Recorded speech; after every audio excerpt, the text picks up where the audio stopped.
രാഹുൽ ആദ്യമായിട്ടാണ് അച്ഛന്റെ ആ പഴയ വീട്ടിൽ ഒറ്റയ്ക്ക് താമസിക്കുന്നത്.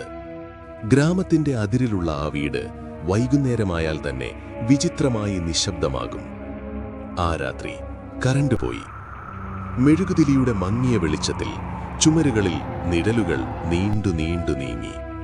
ആരും തട്ടുന്നു. കണക്ക് വാതിലിൽ രാഹുൽ ചോദിച്ചു. മറുപടിയില്ല.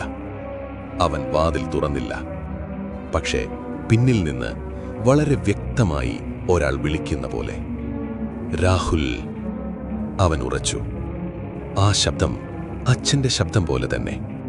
പക്ഷേ അച്ഛൻ നഗരത്തിലാണല്ലോ. പെട്ടെന്ന് മുറിയിലെ കണ്ണാടി സ്വയം മങ്ങി.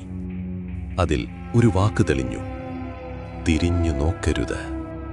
രാഹുൽ നിശ്ചലനായി. വിയർപ്പ് നെറ്റിയിലൂടെ ഒഴുകി. പിറകിൽ നിന്ന് ചുവടുകൾ അടുത്തുവന്നു.